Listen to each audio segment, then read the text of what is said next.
right. So, who are my returning veterans from previous House of Mouse? Make a little noise.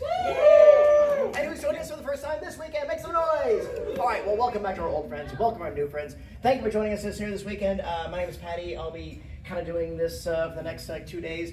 The way this works is that I'll bring out our guests, and I have a brief conversation with them, kind of talk about how they got involved, and since we are a Disney-ania type of a convention, peripherally back to some of the Disney stuff, then it'll be my pleasure to turn it over to you and your questions. I'll just repeat these rules all weekend so everybody's up on board. So the way it works is I'll go around Donahue style. If you're old enough to remember that, God bless you.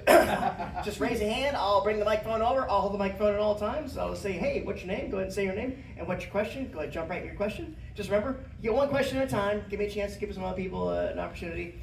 Feel free to ask a question. Please don't make a request. Don't ask for a hug. Don't ask for a high five. Don't ask them to, would you like to sample my homemade hot sauce? Don't ask them to follow them home and live under their bed. You'd be surprised some of the stuff I've heard about over these years too. And for any of our actors that do animated roles, this also extends to line readings, saying things in character voices and stuff like that. This is just a kind of a given throughout conventions, but yeah, they're performers and musicians. They're not circus seals, so they'll let the characters come out at their caprice, but let's not try to do it at our command. So that being said, you ready for our next guest? All right. Bear with me here. I wrote an introduction for them. Let me pull it out. Oh, hey. Hey, what? All right, she's an actress, columnist, and producer whose works extend across several media, which includes, and make some noise or mention something like Blossom, The Parkers, okay, The Book Situation Comedy. Okay, well, on top of this, several creative and print projects with Style Print in Nashville. She's also one of the producers of the Cassandra Project, a short film series about the medical struggle to achieve recognition as both a patient and a woman. To his Disney fans, she is known as the voice of student body president of Spoonerville High, Stacy. Please welcome Jenna von Oy. This guy talks almost as fast as I do. What's happening? I gotta get a lot of stuff out there so I can get you out quick. All right, well, I don't know how fast I talk anymore, but I've got my coffee, so we'll see if I can make it happen. All right, well, I got some too, so all right. So, and I probably don't need this. I am a loud human, you guys. I'm a loud human. So I'm gonna put this down here so that I don't blow your eardrums out, and then you let me know in the back if you need me to, raise the volume at all. I will do this because I got to talk all day and all day tomorrow. So, and I got some loud people I got to go up against. So bear with me. I'll let you too. So, well, first of all, thank you for joining us here this weekend. Thank you for having me. I'm absolute pleasure. Oh, absolutely. So, whenever I have a solo guest, my first question is always, what's the origin story? How did you fall into this? Yeah, the origin story is actually quite long, so I'm going to give you the Reader's Digest version-ish. When I was about 3 years old, I saw a commercial for Jordache jeans. And I think it was the first time these little girls, it was young girls my age that were, a little older than me, that were doing ballet in the jeans to show that the jeans were stretchy and comfortable, which, by the way, they weren't at that time. But it was, I think, the first time I realized that it was an actual person who had this job, who it wasn't, I don't know what I thought before that, a robot. I have no idea what I thought I was watching on TV on commercials. And I looked at my parents and I said, that's what I want to do. And they said, be a ballet dancer? And I said, no, do commercials. And they didn't know what to do with me. I'm from a small town in Connecticut. And yeah. Massachusetts. Nice, East Coast. So yeah, small town in Connecticut. My parents were super green. Neither of them were in the industry. Nobody we knew was in the industry, or so we thought. And my dad worked with a woman who started taking her son to New York for auditions, and he happened to be telling her how I was bugging them relentlessly about wanting to be an actress. And she said, oh, well, maybe I can just meet her and see what happens. And so we met, and she decided to become my impromptu manager, which didn't go so well in the long run. But it did get me to New York for auditions, and it all kind of cascaded from there. So I auditioned for Blossom out of New York. I wore a hat, a wide-brimmed purple hat to the audition. It had little black buttons down the front. It is somewhere in the recesses of my attic. That I'm sure I'll find it eventually. And when I got the call back before it, they said, oh, and make sure she wears the hat. And so that was kind of the launch of Sorry Not Sorry of the hat craze. Yeah. No, first of all, kudos for mentioning Jordache. Now, that's a name I have not heard in a long time. Yeah. Well, we don't want to age ourselves here. But. No. Anyway, I was a members only guy, so that. I did a commercial with for members only as well with Lou Pinella. No kidding. Yeah. I know. Yep. That's a way back name. Yeah. Now, I mentioned Blossom, so there are fans of Blossom out here, right? Yeah. Because they all made some noise, yeah. I freely admit I may have skirted with it, but I remember when in TV Guide when I saw like the promo image, I was like, that looks like the girl that's young Bette Midler from Beaches, and I was right. So, but anyway, really solid run on that. Yeah, it was a really, really cool show to be a part of. Super groundbreaking in its day, but we didn't, of course, anticipate that. We had no idea what that would become, As I understand it, it kind of moved the needle for something that was meant to be younger. Up until that point, we were like, that kind of stuff was like Punky Brewster-ish, It was for kids by adults who were doing what they thought kids would like, as opposed to challenging them on a certain level. It was really interesting, I think, because the show was created by Don Rio, who's an incredible human and writer, and he has this fascinating way of like getting into the mind of a 12-year-old girl and being able to tackle all of these issues in a really realistic way, which is kind of astounding to me, really. But he did it with such grace and wit, and then of course Mayim was the perfect Blossom. So like she put herself into that role too, and she's so brilliant that I think all of it, I don't know, the chemistry with all of us, I'm sure if you guys stop by later on and see Joey and I, we are still like brother and sister, and I have no doubt you will see us giving each other a hard time, where the chemistry of the cast was just really impeccable and still is. We're all still really close. I've noticed you guys have done stuff online, stuff like that. Yeah. And it seems like, yes, the friendship is genuine. Yeah. Which is not always the case. No, not at all. And I really, like, we had something very special that we harnessed this crazy magic and chemistry that I think is really hard to come by in a series. And I feel really, really humbled and blessed by the fact that I got to be a part of that for as long as I did. But yeah, again, you can see it when we're all together. You can really see where it all comes from. Yeah, and the 90s was such a cool time to be on TV. Like, it was just such a, there were so many great shows. Like, the whole Monday night lineup on NBC was just kind of a killer spot to be in, and we really lucked out with that. I've always said that I think the 80s expanded the frontier, but the 90s settled into it. It was like, oh, look at all this things we could do now, and not just like, NYPD Blue or something like that. Oh, we could show Bucks on TV or something like that. It was really just seemed like we could do this. We could be we can write for kids and not dumb it down. Yes, absolutely. And that's the thing that it kind of stood the test of time too. Although I was saying this earlier to someone, it is time stamped. We're not carrying around cell phones in the show. It was pre all of that. Yep. But it does hold a place, I think.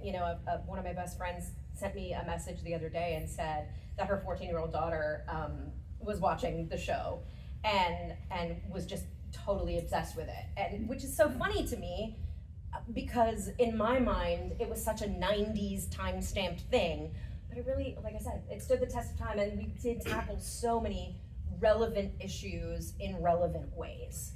And I've always said there are some things that have like youthful characters that maintain a test of time, and I've always believed the secret ingredient is not so much a secret. It's just that if you have kids, that kids feel like these are real kids just like me, just from a different time zone. That's why I think A Christmas Story holds up so well. Sure. And that's why I think that Goonies and E.T. hold up so very well. Yeah, absolutely. It's because it's like, oh, whoever wrote this, it's not an adult's point of view of a character of a kid. Yeah. Yeah, it's funny. I know people used to come up to me all the time and say, so how does it feel to be like on TV playing the actual age you are? Because it was such a 90210 age, where there were a lot of older actors playing younger. And in our case, we were the age that we were playing. And that was, I think, a lot of it too. You know, we really were able to infuse a lot of ourselves into the roles and to, you know, if we thought, which I was super rare, but if we thought that something was a little bit off from our age group, we would say something. And we had that open forum, which was also really cool, because I know that also isn't the case on that is every extremely show. surprising that you had the ability to say, Yeah, and you know, we did it really respectfully. Like, we all had really excellent work ethic. That was really important to all of us. Joey and I both really grew up in the industry in New York, and we had both done a lot of work, him more than me, but a lot of work before we got the show. It was Mayim's kind of, you know, she had done Beaches, and that put her on the map.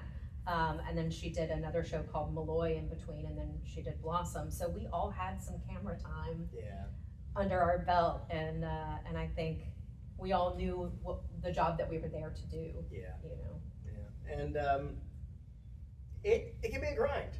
I mean, there's a weird misconception that sitcoms are the easiest form of prime time. Yeah. And I'm like, well, maybe compared to a procedural or a cop show or something like that. Like the hours are easier. Yeah. But not the process of making the project. You know, when you're filming an hour-long series, typically there are a lot of night scenes and things like that, just based on where you have to shoot, especially in cop dramas. You know, a lot of things happen at 2:00 in the morning, so you're out there early filming those kinds of things. And on a sitcom, we don't have that sort of restriction. But it is working with 4 cameras, which also is a rarity these days. Working with 4 cameras was very interesting, and it required, you know, days of blocking and setting the scene and making sure we were all at the exact angles and the you know, and then show day we were in front of a live audience. So. And you still had required tutoring during all that. Oh yeah, absolutely. And education obviously is not only a something that has to happen by law, but it was also super important for all of our families and parents to make sure that we got all of the schooling we were. Which is always it's always a challenge too, because it's like adult actors who just go learn their lines or work on their lines, stuff like that. But you guys had to go sit in a room and be all like, okay, let's talk about the American Revolution, you know. But exactly. Yeah, you're learning about the periodic table of elements, and then you're going to do a scene about, you know, how your parents just got divorced. It's a very bizarre, warped little balance. Yeah, no, absolutely, and a lot of ways stuff too, and then of course you're still a teen. You're still you're still that it's age. all of my awkward years on film, which is super fun to look back at. My daughters really enjoy that now. I'm like, that's what you're in for, so get ready. You know, listen, it was a cool way to express myself in a character that was, of course, you know, somewhat me. I brought the fast talking to the table and the hats and all of that, but also very different from me. Yeah. So it's just it's kind of a cool way to express yourself at an age where you're really like learning who you are and discovering, you know, all of that. So much growth and development happens during those years. Yeah. Well, absolutely great run, and I'm really glad that it has survived as a benchmark of television at that time. You know, it's still, you just mention it, everybody goes, hey, and there are a lot of usually they say whoa. If we're being fair. Yes. Hey, not as much as well, but yeah.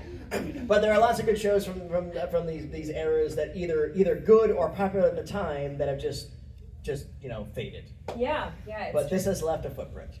Yeah, it's neat to have been a part of that. Again, it's super humbling and really cool. How was your experience on the Parkers? I loved the Parkers. Was a laugh every minute of every day. Monique is hysterical. We had a lot of fun, and did another, you know, that was another really long run for me. Yeah. I was in my 20s at that point, so I was out of school, so it was a little bit, you know, different dynamic to go into a show and not have to pull off the education on the side, as you mentioned earlier. But it was a great experience, and we had a lot of really fun guest stars, just like we did on Blossom. So it's kind of cool to meet all kinds of people that are benchmarks of that time, you know. What's the most memorable day of your sitcom work? Oh gosh, for whatever reason, what just jumped into my head, so I'm going to go with that. The first thing that jumped into my head was when we filmed the Truth or Dare episode of Blossom, and it's a black and white parody of Madonna's movie. Yeah. And what a 90s thing, right? Yeah. And and it's like, I think if I remember correctly, and let me tell you, my memory is not great at this point. So, somebody else in this room probably knows more than I do about this episode if we got down to it. But if I recall correctly, my Blossom has a dream or something, and she's a singer, and I'm like her backup singer, and her brother Joey is like and I think older brother Michael was the bodyguard or something. And anyway, it was just a very fun parody episode, and we filmed in like this. And again, a little courageous to do a parody for what's coded as a youth show for an R-rated film. Oh yeah, absolutely. That it was kind of a given at that point that the kids were like buying a ticket for PG. There was which then my parents had to let me watch because I had to know what we were parodying. And I don't know that my mom was so thrilled about that part of it, but it's okay. We got over it. And that was the thing, I guess, that made it so groundbreaking, was that we really did tackle all of these issues and things that were more adult themed, which now is so commonplace, I think, and just wasn't then. Well, I think you tell me one in a direction, and then I think maybe the double lots with the whole, and again, I'm not ragging on this stuff, but the kind of Disney Channel, like in the Nickelodeon kind of sitcoms that I think I'm not saying they went backwards, they were just like, okay, we're gonna be that. But I think you guys were still at the idea of, all right, we're gonna make a family-centric show that's, again, not afraid to explore those new frontiers. Yeah, we filled very different shoes, for sure. And since we are a Disney-ania convention, it's a very memorable role. But then again, every role is memorable. This from the Goofy movie. The class president, Stacy, no last name. No last name. That's right. No, not at all. That was such a fun project, and I had no idea that it was going to end up being such a cult classic. Like, who knew? I really, same with Blossom. Like, you go and you get a role, and you get excited about doing a role that's fun, and that's why I'm excited about it, because it's fun. And I go and do the role, and then suddenly, lo and behold, it turns into something that you never expect. And that definitely was the case with a Goofy movie. And it was really fun to work with. We weren't really in the studio together much, that I recall. Like I was telling somebody earlier, they were telling me a Pauly Shore story of when they met him, and I was like, I've never met Pauly. I've still never met Pauly. But and but I do. I mean, I know Kelly and Jason and Bill and all the everybody else, and we've done some press stuff together since then. But it was really, Bill and I got to really know each other more coming here to Orlando right after the film was released, and putting our hands in the cement and doing press stuff for the film. No, and again, it was odd because I already kind of aged out of that stuff, but over the past several years, I've done so many events, and then I realized that there's an unusual magnetism on that film, and I think it's Powerline. I really do. I'm pretty sure that's what it is. That's a part of the DNA. That's a strong part of the DNA. No question of that.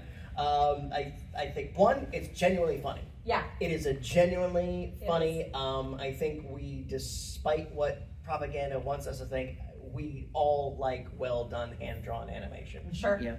Absolutely. Yeah. It's a canard when they said, well, I mean, people like Shrek, but they didn't like Home on the Range, so they must like no. They didn't like the script for Home on the Range. Right. That's what it was. I worked for Disney for 14 years. I can attest to this. But no, it's just like the power of it too, and Bill is absolutely one of the most genuine. He's so phenomenal. He's really he doesn't talk like Goofy, but he has the heart of Goofy. Yes, that's so true. That's a great way of phrasing it. Absolutely. And Mars is just, he's my boy. He's Mars. That's exactly he's just Mars. Actually what he is. So, everybody seen the documentary? Yep. Okay. Oh, yeah. I'm in it. I'm in it for like 4 seconds. I am listed as YouTuber number 5. Wait, is there a documentary? There's a documentary. Okay, guys.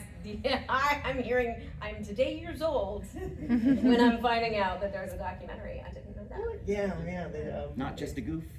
Yeah, not so good. Yeah. Okay, well I'm gonna have to watch this. Yeah. This is so Please. fun. Yeah, No, I Disney don't Plus? think I've seen it. It's really well done. That's so fun. Yeah, I mean we've done some stuff over the years. I didn't know that the film was as big as it was until we did the D23 Expo years and years ago. And it was like the 25th anniversary of it or something. And I was on a panel with Mars and Bill and Kevin Lima, the director, and Jim Cummings was there and a bunch of us. And Jim's another guy. And for somebody with a versatility of voices, he sounds just so remarkably. You with Bill and Mars, like you can hear the character deep on the. yeah, and with Jim you cannot. Jim, There's no. nothing Then, even close. then all of a sudden, be prepared. I'll tell you, Jim and Bill did me a really huge favor when I was at D23 Expo that year. Which, first of all, what I was going to say is that they started playing Eye to Eye, and the entire audience just went, ah, and I was like, oh my gosh, I had no idea that it was like that. But they did me this huge favor, and they did a voice recording for me for my girls, who at the time were very young. They were babies, and they said they did Winnie the Pooh and Goofy, and told them, your mom told us. Your mom, we're here with your mom at the D23 Expo, and we just wanted to say hello. And to this day, my daughters are just like, that is the most precious thing, because they don't remember hearing it when they were little, but having it now is just such a cool thing. Wow. Yeah, it was really neat. So, and you spent about the past couple of years doing some really interesting creative pursuits. I think. But I think you've been involved in publications, doing some YouTube shows and stuff like that. So tell us about that. Yeah, so I work for a digital lifestyle publication that's based out of Nashville, which is where I've lived for almost 18 years now, which is crazy. I've been there longer than I was in LA. Weird. I'm also aging myself by saying that. And it's called Style Blueprint, and it's really phenomenal. We cover the entirety of the South and really focus on local businesses and travel and homes and food, and of course I'm a huge, the culinary aspect of that really speaks to me in such a big way, and so I'm executive producing and hosting and writing a series that's on our YouTube channel called Pull Up a Chair, and we go to various places in the South and I interview Michelin chefs.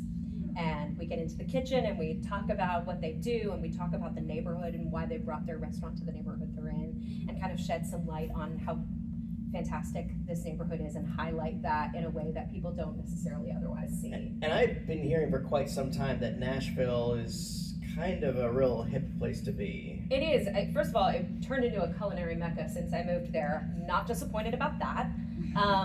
When I moved there 18 years ago, even the sushi was fried, and it was very, You say that if it's a bad thing. I mean, it's not always a bad thing, but it's nice when it's, fresh fish, for example.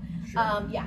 So, and in the last decade or so, it has really come so far, and it has, in fact, become such a hip place to live.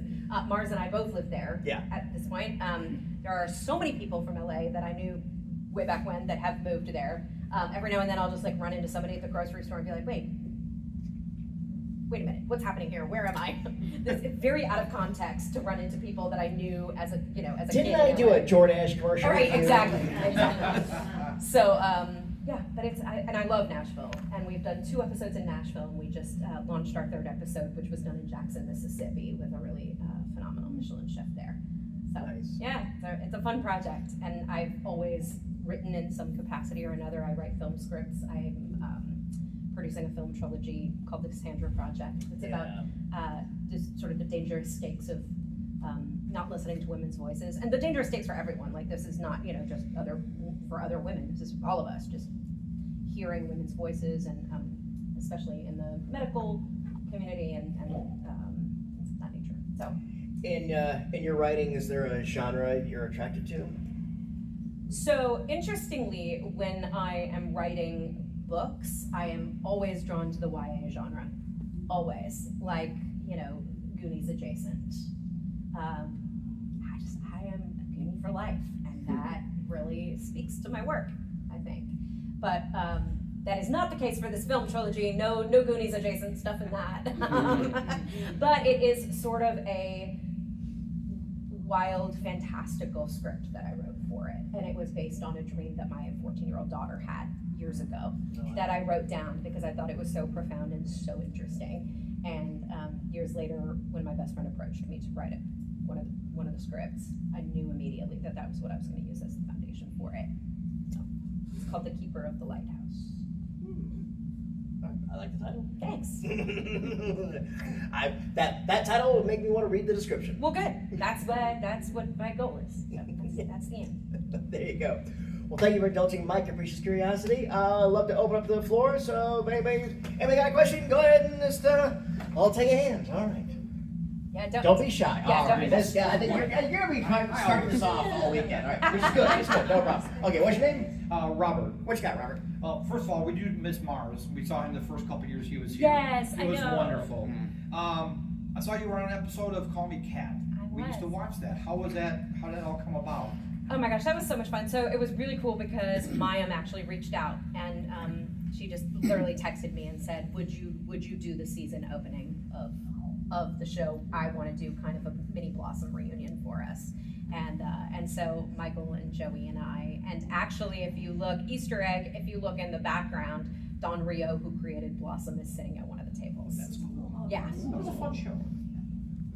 Yeah, but it was great. And the only downside was that I'm allergic to cats. Oh, geez. Oh. Fun fact. And I probably should have known that there were going to be real cats on this set. No, because why would I think that in my head? We're all acting, right? It's not yet.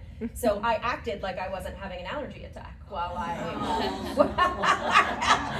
but a little bit of Benadryl goes a long way in a situation like that. And I did have to hold some kittens because they were just so precious. No. I couldn't help myself, so I just kind of sucked it up, honestly.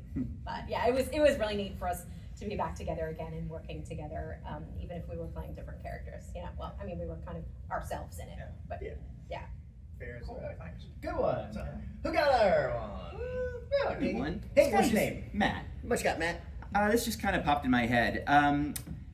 There was a little mini documentary you did back when Goofy Movie came out when you were in Toontown. Okay. Do you remember doing that?